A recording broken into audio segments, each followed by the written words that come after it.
Hello guys, तो आज हम स्टडी करने वाले हैं द इंडियन कॉन्ट्रैक्ट एक्ट 1872 के अंदर नेक्स्ट जो टॉपिक है हमारा the performance of contracts, discharge of contracts. ठीक है। अब तक हमने स्टडी किया था कॉन्ट्रैक्ट एक्ट के अंदर कि कैसे हमारा एक वैलिड कॉन्ट्रैक्ट बनता है। ठीक है। जो हमारे वैलिड एग्रीमेंट होते हैं प्लस उसके साथ में हमारे एसेंशियल एलिमेंट अगर परिपूर्ण होते हैं, कंप्लीट होते हैं एसेंशियल एलिमेंट, तब जाकर हमारा एक वैलिड कॉन्ट्रैक्ट बनता है। ठीक है। अब हमने कॉन्ट्रैक्ट तो बना लिया, यहां तक हम पहुंच गए, लेकिन अब बात करते हैं कि हम जो हमारा कॉन्ट्रैक्ट बन चुका है उसकी परफॉर्मेंस की। ठीक है। तो आज हम बात करेंगे कॉन्ट्रैक्ट की परफॉर्मेंस की और डिस्चार्ज ऑफ कॉन्ट्रैक्ट्स। कब आप डिस्चार्ज होंगे कॉन्ट्रैक्ट से, कब आपकी जो लाइबिलिटी बनती है एक कॉन्ट्रैक्ट के लिए वह खत्म हो जाएगी। ठीक है। यानी कि दो पार्टी है, दो पार्टी ने एक कॉन्ट्रैक्ट किया। ठीक है। अब दोनों पार्टीज की क्या लाइबिलिटी बनती है कि वह अपना जो कॉन्ट्रैक्ट किया है दोनों पार्टीज ने उसको परिपूर्ण करे, यानी उसकी परफॉर्मेंस करे। ठीक है। परफॉर्मेंस मींस अगर हिंदी वर्ड के अंदर हम बात करें तो जो वस्तुओं के लिए अगर कॉन्ट्रैक्ट किया है तो उसका आदान प्रदान करे, एक दूसरे की वस्तु है उसको डिलीवर कर दे। अगर दूसरे व्यक्ति ने पैसे में खरीदी है तो वह उसको पैसे रिटर्न में दे दे और अपने जो सामान है उसको ले ले। ठीक है। तो अब बात करते हैं कॉन्ट्रैक्ट की परफॉर्मेंस की। ठीक है। और डिस्चार्ज ऑफ कॉन्ट्रैक्ट्स तो सेम ही मीनिंग है। डिस्चार्ज ऑफ कॉन्ट्रैक्ट्स की आप जो कॉन्ट्रैक्ट आपने किया था आप उसकी लाइबिलिटी से मुक्त हो जाते हो। ठीक है। तो डिस्चार्ज हो जाते हो, जैसे कि आप हॉस्पिटल के अंदर जाते हो, अगर कोई व्यक्ति एडमिट है तो उसे डिस्चार्ज कर दिया जाता है, बोलते हैं कि वह तो आज डिस्चार्ज हो गया। जिस दिन आप परफॉर्मेंस कर दोगे उस दिन आप एक कॉन्ट्रैक्ट से डिस्चार्ज हो जाओगे। ठीक है। अब बात करते हैं section number 37, obligation of parties to contract. ठीक है। यानी कि ऑब्लिगेशन क्या क्या ड्यूटीज बनती है, an act or course of action to which a person legally bound, legally और मोरली बाउंड। ठीक है। अगर obligation of parties to contract, एक व्यक्ति है जो वह क्या होता है लीगली और मोरली बाउंड होता है अपनी ड्यूटीज को परफॉर्म करने के लिए। ठीक है। यानी तो ऑब्लिगेशन का मीनिंग यही है कि जो ड्यूटी आप बोल सकते हो कि एक पार्टीज की ड्यूटी बनती है कि जो उसने कॉन्ट्रैक्ट किया है वह उसकी परफॉर्मेंस करे। ठीक है। अब बात करते हैं डेफिनेशन की। The parties to a contract must either perform, उससे पहले कॉन्ट्रैक्ट का मीनिंग क्या होता है, कॉन्ट्रैक्ट का आपको रिमेंबर होना चाहिए कि कॉन्ट्रैक्ट कौन से सेक्शन के अंदर डिफाइन किया गया है। सेक्शन 2 क्लोज एच के अंदर कॉन्ट्रैक्ट की डेफिनेशन दी गई है। ठीक है। A agreement enforceable by law is a contract, एक एग्रीमेंट जो एनफोर्सेबल बाय लॉ होता है वह क्या कहलाता है, कॉन्ट्रैक्ट कहलाता है। ठीक है। एनफोर्सेबल बाय लॉ कौन सा एग्रीमेंट होगा, वह एग्रीमेंट जिसके साथ में एसेंशियल एलिमेंट्स होते हैं एक वैलिड एग्रीमेंट के लिए जो जरूरी है वह अगर कंप्लीट होते हैं और वैलिड एसेंशियल एलिमेंट्स होते हैं तब जाकर हमारा एक कॉन्ट्रैक्ट बनता है और वही कॉन्ट्रैक्ट वही हमारा वैलिड कॉन्ट्रैक्ट होता है।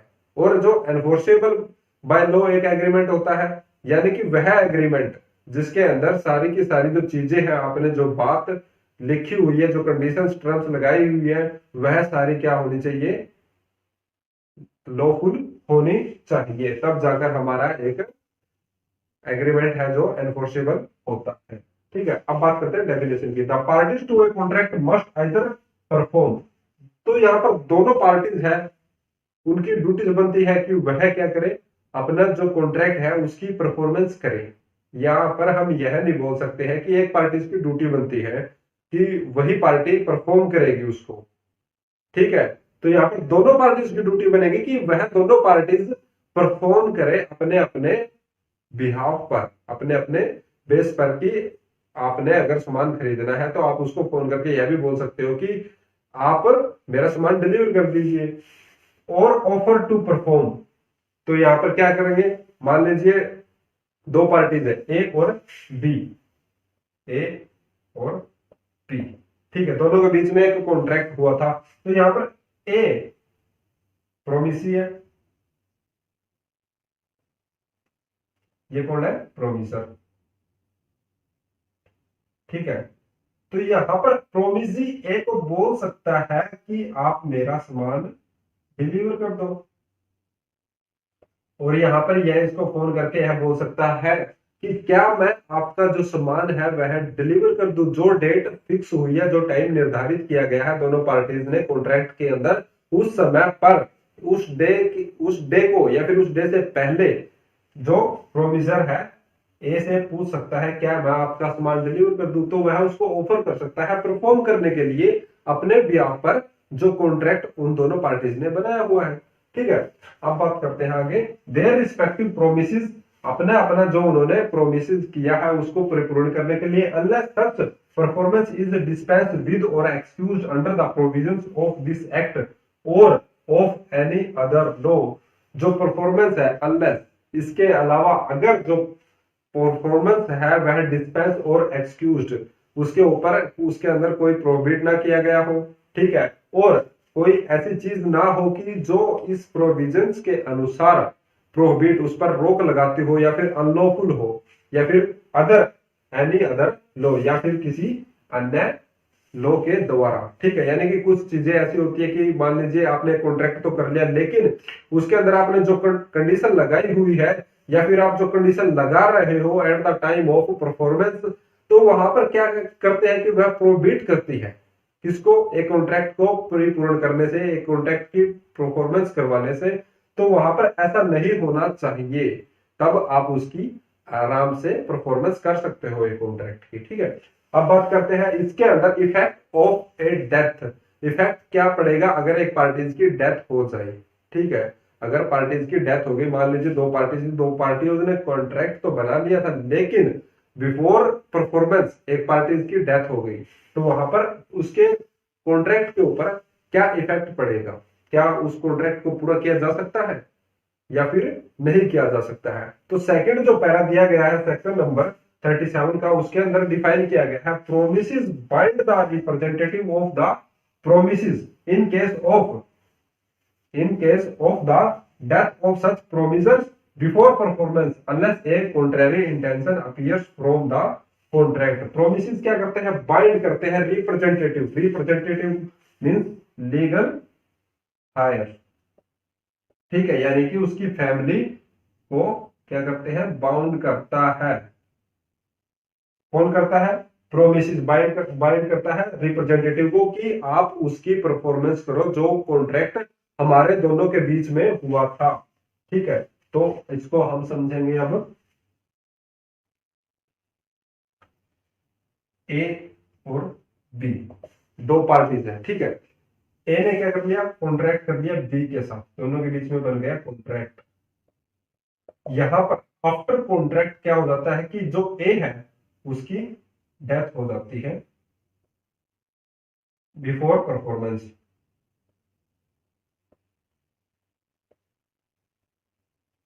ठीक है, अब बी क्या बोलता है, जो इसके ए के रिप्रेजेंटेटिव होते हैं उनको, कि आप जो हमारे बीच में कॉन्ट्रैक्ट हुआ था उसकी क्या करो, परफॉर्मेंस करो।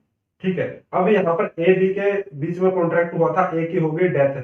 अगर यहाँ पर जो रिप्रेजेंटेटिव है ए के, वह कॉन्ट्रैक्ट की परफॉर्मेंस करते हैं, तो बी की भी यहां पर लाइबिलिटी बनेगी कि उस जो परफॉर्मेंस करी है उसने, या फिर जो सामान डिलीवर किया है ए के रिप्रेजेंटेटिव ने, उसकी अमाउंट उनको पे की जाए, अपने पार्ट को भी वह परफॉर्म करे, यानी बी भी अपने पार्ट को परफॉर्म करे। ठीक है, from before performance unless a contrary intention appears from the contract, unless a contrary intention appears from the contract, यानी कि जहां पर कोई ऐसी मनसा या फिर ऐसी कोई भाव प्रकट ना किया गया हो कॉन्ट्रैक्ट के अंदर कि after my death the contract is void. ठीक है, यानी मतलब कई जो इंटेलिजेंट पर्सन होते हैं या फिर कोई कुछ लोग लगा लीजिए, वह कॉन्ट्रैक्ट बनाते समय क्या करते हैं, कोई कंडीशंस ऐसे लगा देते हैं कि अगर मेरी डेथ हो गई, मेरे मृत्यु के बाद मेरी फैमिली वालों की कोई भी लाइबिलिटी नहीं बनेगी कि वह इस कॉन्ट्रैक्ट को पूरा करे। ठीक है, और कुछ कॉन्ट्रैक्ट जो हमारे होते हैं उसके अंदर क्या होता है कि स्पेशल नॉलेज, स्किल्स या फिर अदर टैलेंट के बिहाफ पर अगर किसी ने कॉन्ट्रैक्ट बनाया है, ठीक है, तो मान लीजिए ए और बी कौन है, पेंटर है, ठीक है, और ए कौन है, लोकल पर्सन है, इसने अपनी पेंटिंग बनवानी है किससे, बी से। ठीक है, तो यहां पर बी की क्या हो जाती है, डेथ हो जाती है। ठीक है, अब बी के पास तो स्पेशल नॉलेज है, बी तो अच्छी पेंटिंग बनाता है। ठीक है, तो यहां पर कॉन्ट्रैक्ट हुआ था दोनों पार्टीज के बीच में, तो यहां पर ए और बी के बीच में कॉन्ट्रैक्ट हुआ था, बी की हो गई डेथ। तो अब हमारा जो यह कॉन्ट्रैक्ट होगा उसका नेचर क्या होगा, कमेंट सेक्शन में जरूर बताइएगा। ठीक है, मैं लास्ट में बताऊंगा कि इसका आंसर क्या रहेगा और इसका कॉन्ट्रैक्ट का नेचर क्या होगा। और यह एक क्वेश्चन है जो आपका 100% इस तरह के जो क्वेश्चन है जुडिशरी एग्जाम के अंदर एलएलएम के लिए क्लैट देते हो आप, जो उसके अंदर या फिर एआईबी का एग्जाम होगा या फिर अदर एंट्रेंस एग्जाम होते हैं जो लोग के, उसके अंदर जरूर ऐसे क्वेश्चन आते ही आते हैं। ठीक है, तो अब बात करते हैं जो इसकी इलिस्ट्रेशन है, इसका आंसर मैं दूंगा लास्ट में, तब तक आप कमेंट सेक्शन के अंदर कमेंट करके बताइए। ठीक है, A promises to deliver goods to B on a certain day on payment of Rs 1000. 8 days before that day, A is representative out bound to deliver the goods to B, and B is bound to pay the Rs 1000 to A as a representative.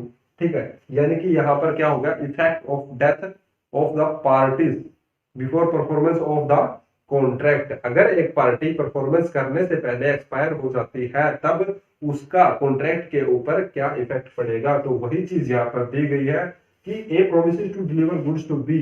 ए ने promise किया था किसको, B को, कि वह उसकी जो goods है डिलीवर कर देगा ऑन ए सर्टेन डे, एक निर्धारित समय पर।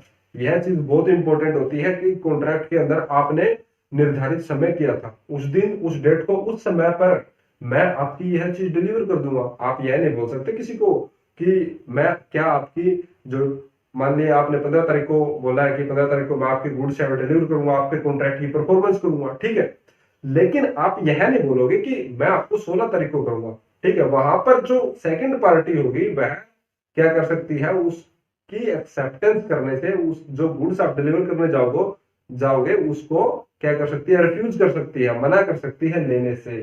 ठीक है, क्योंकि क्या पता उसको नीड तो उसी दिन हो, 15 तारीख को आप लेके नेक्स्ट डे चले जाओगे तो उसको क्या बेनिफिट होगा, उसको तो लॉस हो जाएगा। ठीक है, तो यहाँ पर सर्टेन डे ये चीजें मैटर करती है। ठीक है, यानी उसी दिन जो डे निर्धारित किया गया है, जो डे रखा गया है परफॉर्मेंस का, उसी दिन आपको परफॉर्मेंस करनी है। On payment of Rs 1000 8 days before that day, तो उस दिन से पहले अगर ए मर जाता है तब क्या होगा। ठीक है, A as representative are bound to deliver the goods to B and B is bound to pay the Rs 1000 to A as representative। ठीक है, अभी मैंने आपको 2 मिनट पहले ही बताया था कि जहां पर एक पार्टी एक्सपायर हो गई है, ठीक है, तो उसके रिप्रेजेंटेटिव ए, बी एंड सी। सी कौन है, रिप्रेजेंटेटिव। ठीक है, जो रिप्रेजेंट करेंगे बी को, बी की हो गई डेथ, ए फर्स्ट पार्टी है। ठीक है, अब सी ने क्या कर दिया, बी की डेथ के बाद इसको ए को कर दिया डिलीवर, जो गुड्स थी, जो कॉन्ट्रैक्ट होता है उसकी परफॉर्मेंस करती। अब ए की क्या लायबिलिटी बनती है कि जो गुड्स के लिए 1000 रुपीज थी वो किसको पे करे, बी के रिप्रेजेंटेटिव को पे करे। कौन पे करे, ए पे करे। और अगर 8 days बिफोर दैट डे, अगर ए उसी दिन एक्सपायर हो जाए, उसी दिन उसकी डेथ हो जाए जिस दिन कॉन्ट्रैक्ट की परफॉर्मेंस करनी थी, ठीक है, तो क्या होगा, तो वहां पर 2 चीजें हो सकती है, या तो ए के रिप्रेजेंटेटिव इस हालत में नहीं होते हैं, अगर नेचुरल वे में देखें तो हम, ठीक है, कि उसी दिन वो उसकी परफॉर्मेंस करे, तो यहाँ पर थोड़ा डिले हो सकता है कि उसी दिन उसकी डेथ हो गई, तो नेक्स्ट डे अगर पार्टी मान जाती है कि भाई हम नेक्स्ट डे इसकी परफॉर्मेंस कर देंगे, ठीक है, क्योंकि कई बार पॉसिबल तो होता नहीं है कि वो उसकी परफॉर्मेंस करे कॉन्ट्रैक्ट की, क्योंकि उसी दिन पार्टीज की डेथ हुई है। ठीक है, क्योंकि केसेस के अंदर ऐसा होता है, केसेस ऐसा आ सकता है कि उसी दिन जिस दिन उस व्यक्ति को परफॉर्मेंस करनी थी उसी दिन उसकी डेथ हो गई, तो वहां पर हमारा जो कॉन्ट्रैक्ट है वह वॉइड भी हो सकता है। ठीक है, on the same day of performance when a party dies then the contract will become void. ठीक है, बिकम विल वॉइड। ठीक है, तो वह कॉन्ट्रैक्ट हमारा क्या हो जाता है, वॉइड हो जाता है। ठीक है, तो आपके दिमाग में अब ये कंफ्यूजन नहीं रहेगी कि उस दिन सेम डे उसी दिन वह व्यक्ति मर जाए तो क्या होगा। तो वहां पर कॉन्ट्रैक्ट हमारा वॉइड हो सकता है अगर पार्टीज उसको टाइम दे देती है कि 2 या 3 days more after you can perform the contract. ठीक है, तो उस दिन वह क्या कर सकते हैं कि जो उस कॉन्ट्रैक्ट है उसकी परफॉर्मेंस कर सकते हैं। अब बात करते हैं जो सेकंड हमारी इलस्ट्रेशन है। A promises to point paint a picture for B by a certain day at a certain price. A dies before the day the contract cannot be enforced by A as a representative or by B। ठीक है, अब यहाँ इस चीज की बात आ गई। अब यहाँ स्पेशल नॉलेज टैलेंट और स्किल की बात आ गई है। ठीक है, या फिर अदर जो स्पेशल उसके अंदर थिंग्स यानी कोई अन्य चीज है। ठीक है, तो वहां पर अब क्या हुआ, ए बी दो पार्टी है। अब बी लगा लीजिए मास्टर शेफ है। ठीक है, बी कौन है, मास्टर शेफ है। अब इसको किसी रेस्टोरेंट के अंदर खाना बनाना है, किसी जो रिच मिलियनेयर के लिए, बिलियनरी के लिए। ठीक है, कि उसके लिए इसने कॉन्ट्रैक्ट किया है कि सर्टेन डे फिक्स कर लिया है, इस दिन यह पार्टीज यहाँ पर आएगी और आपको इसके लिए खाना बनाना है। ठीक है, और before that day he was died, उस दिन से पहले अगर बी मर जाता है, ठीक है, तो इसके पास तो स्पेशल टैलेंट था, मास्टर शेफ है, ये तो अच्छा खाना बनाता था। हर कोई तो ऐसा खाना नहीं बना सकता है। ठीक है, क्योंकि उसको नॉलेज थी। ठीक है, तो वहां पर उसको फूड बनाने की नॉलेज थी और सी के लिए उसको खाना बनाना था। लेकिन उस दिन से पहले उसकी डेथ हो गई। अगर यहाँ पर डेथ हो गई तो यह कॉन्ट्रैक्ट हमारा बन जाएगा वॉइड। ठीक है, या फिर इसके अंदर जो इलस्ट्रेशन दी गई है उसके अंदर बोला गया पेंट ए पिक्चर, एक जो पिक्चर है वह पेंट करनी है इसी पार्टी की। मान लीजिए बी को जो क्या करनी थी, पेंटिंग बनानी थी। ठीक है, और यह उस दिन से पहले इसकी डेथ हो जाती है बी की, तब भी क्या होगा, वह जो हमारा कॉन्ट्रैक्ट होगा वह वॉइड हो जाएगा। तो ना तो हमारा बी परफॉर्म करेगा और ना ही हमारा ए परफॉर्म करेगा, जो दोनों पार्टीज के बीच में कॉन्ट्रैक्ट होगा। और जो सी क्या है, सी इसके मान लीजिए रिप्रेजेंटेटिव है यहाँ पर, तो यह इसका जो कॉन्ट्रैक्ट है वह परफॉर्म नहीं कर सकते हैं, क्योंकि जरूरी तो नहीं है कि जो सी है रिप्रेजेंटेटिव है उसका लड़का लड़की या फिर अदर फैमिलीज मेंबर है वह भी क्या हो, पेंट एक्सपर्ट पेंटर हो जो उसकी पेंटिंग बना सके। ठीक है, और जो ए है वह भी क्या पता डिनाई कर दे कि मेरी पेंटिंग मैं किसी अदर व्यक्ति से नहीं बनवाऊंगा, तो तब हमारा जो कॉन्ट्रैक्ट है वह क्या हो जाएगा, वर्ड हो जाएगा। ठीक है, आई होप आपको समझ में आ गया होगा obligation of parties to contract. ठीक है, यानी कि क्या एक ड्यूटीज बनती है जो हमारी पार्टीज है जिन्होंने एक कॉन्ट्रैक्ट बनाया है। ठीक है, अब बात करेंगे हम सेक्शन नंबर 37 के अंदर एमसीक्यूज की, कि जो हमारे एमसीक्यूज कैसे बनते हैं। ठीक है, यानी कि आपका सारा का सारा टॉपिक क्लियर हो जाए, जिससे आपको अलग से एमसीक्यूज के लिए बुक उठाकर बार बार ना देखना पड़े। ठीक है, अब सेक्शन नंबर 37 के अंदर सबसे पहले तो आपको डेफिनेशन को देखना है, obligation of parties to contract, क्योंकि डिस्चार्ज ऑफ कॉन्ट्रैक्ट से रिलेटेड क्वेश्चन आता ही आता है। ठीक है, एक क्वेश्चन जरूर मिलेगा और ये सीक्वेंस वाइज क्वेश्चन मिलते हैं। अगर आपने डेफिनेशन को एक बार भी स्टडी किया है ना कहीं पर भी, तो आपके माइंड में रहेगा कि भैया मैंने सेक्शन नंबर 37 के अंदर obligation of parties to contract study किया था। ठीक है, यानी एक वर्ड ऑब्लिगेशन भी याद रह गया ना आपको, तो वहां पर आपका रिमाइंड हो जाएगा, हाँ ऑब्लिगेशन सेक्शन नंबर 37 करीब वहीं पर होगा कुछ। तो यहाँ पर तो पूछ लेगा in which section define the obligation of parties to contract, तो आपको सिंपल सा बोलना है कि सेक्शन 37 के अंदर डिफाइन किया गया है। ऑप्शन ही आते हैं ना, प्री एग्जाम दोगे आप या फिर क्लैट एलएलएम दोगे या फिर अदर कोई एंट्रेंस एग्जाम देते हो, एडीओ का देते हो या फिर पीपी का देते हो। ठीक है, तो वहां पर एमसीक्यूज के अंदर तो ऐसे ही क्वेश्चन पूछे जाते हैं। ठीक है, या फिर डिस्चार्ज ऑफ कॉन्ट्रैक्ट्स। ठीक है, इसके अंदर आपको पूछ सकता है कि सेक्शन नंबर 37, 38, 39 या फिर सेक्शन नंबर 75। ठीक है, तो आपको वहां पर क्वेश्चंस के हिसाब से चलना है कि क्वेश्चंस के अंदर पूछा क्या गया, क्योंकि क्वेश्चंस की डिमांड क्या है। The parties to a contract must either perform, ये क्वेश्चन भी हो सकता है, the parties to a contract must either perform और offer to perform their respective promises define in which section. This definition define in which section, section number 37। तो आपको definition matter करती है। दो क्वेश्चन हो गए। अब बात करते हैं कि effect of death when a parties die before performance of the contract. ठीक है, यानी कि क्या इफेक्ट पड़ेगा अगर एक कोई पार्टी है उसकी डेथ हो जाए परफॉर्मेंस करने से पहले कॉन्ट्रैक्ट के ऊपर। ठीक है, तो वहां पर क्वेश्चन जो आपके ऑप्शन आएंगे, ऑप्शन रहेगा, मान लीजिए ए ऑप्शन है आपका, तो पार्टी इज जो representative are bound by the contract. ठीक है, according to the section number 37 representative क्या है, बाउंड है। ठीक है, या फिर जो रिप्रेजेंटेटिव है वह बाउंड नहीं हो गए, तो यहाँ पर आपको ऑप्शन वॉइड नहीं देगा। वॉइड अगर ऑप्शन देगा तो वहां पर आपको देगा A and B are true. ठीक है, इस तरह का ऑप्शन आएगा। अगर आपको वॉइड और रिप्रेजेंटेटिव आर बाउंड ऑप्शन दोनों मिलेंगे तो आपका यह A and B are true. ठीक है, तो A and B both are true. तो इस तरह से आपका क्वेश्चन आएगा, उसके अंदर आंसर आएंगे।